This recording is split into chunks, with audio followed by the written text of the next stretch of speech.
Talk about the other bypolls for the 9 assembly seats in Uttar Pradesh, a political controversy that is now erupted over Samajwadi Party candidate Naseem Solanki's visit to a temple in Kanpur.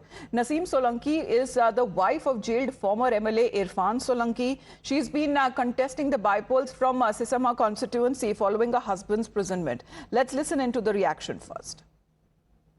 पूजने के लायक सिर्फ खुदा है। इस्लाम में मूर्ति पूजा हराम है। कोई भी शख्स महिला हो या पुरुष, अगर वो अपनी मर्जी से राजी खुशी से वो पूजा अर्चना करती है, जल अभिषेक करती है, जल चढ़ाती है, तो उस पर जो है वो जानबूझ के अगर करती है तो उस पर सख्त हुक्म है, और अगर वो अनजाने में करती है, उसको जानकारी नहीं है और किसी के जबर और दबाव में करती है तो उस पर सिर्फ तौबा का हुक्म है।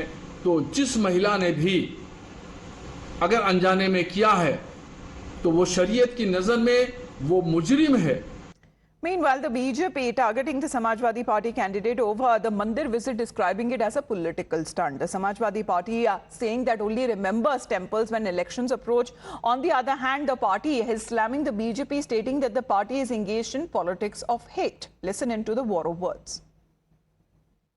हमने वहाँ पूजा अर्चना नहीं करी थी, हम वहाँ से गुजर रहे थे तो हमारे कार्यकर्ता जो साथ में थे उन्होंने बोला आप यहाँ दीप जला के और आप दीपावली की शुभकामनाएं सबको दे दीजिए। तो बस यही वजह थी हमारे वहाँ जाने की। और फतवा जो हुआ है तो हमारे वो बहुत बड़े हैं, उनका जो है तो हम उसके ऊपर कुछ कहेंगे। उन्होंने बोला तो उस चीज़ का हम ख्याल रखेंगे कि आगे से हमारी वजह से किसी को ठेस ना पहुँचे। जो आग समाजवादी पार्टी ने लगाई है, आज वो अपनी आग में खुद ही घिर गई है। कट्टरपंथ लगातार बढ़ाने का काम समाजवादी पार्टी करती रही है, मजहबी तुष्टीकरण करने का काम करती रही है।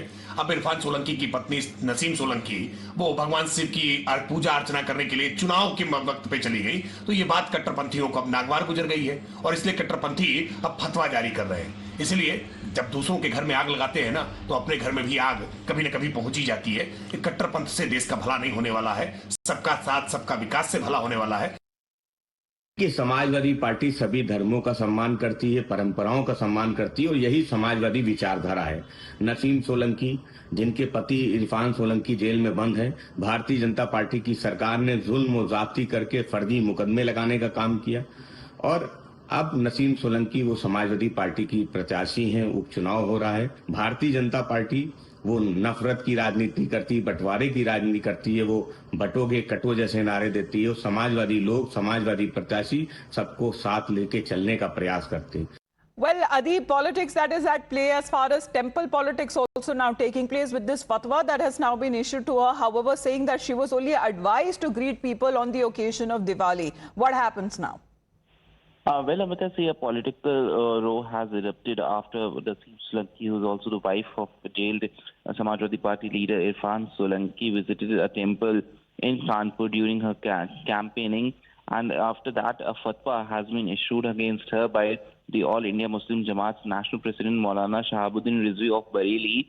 And he has issued a fatwa against her, after which BJP has launched a scathing attack on the Samajwadi Party and saying that this is what the Samajwadi Party over the time has done, and now they are getting targeted by these people only. They are the one who were feeding these people, and now they are getting targeted by these people. Meanwhile, Samajwadi Party has to say that Samajwadi Party respects of all the religion, and when it comes to elections, Irfan Solanki has been facing atrocities by BJP. And Naseem Solanki will visit, if needed, every religious place. No, it's not just about temples, but we will visit every religious place as we respect all religions. So this is how Samajwadi Party has come up. As far as the political campaign is concerned, that has given the BJP an opportunity to take on the Samajwadi Party, saying that visiting temples is only being used for political purposes. Thank you very much for the moment, Adi, for joining in.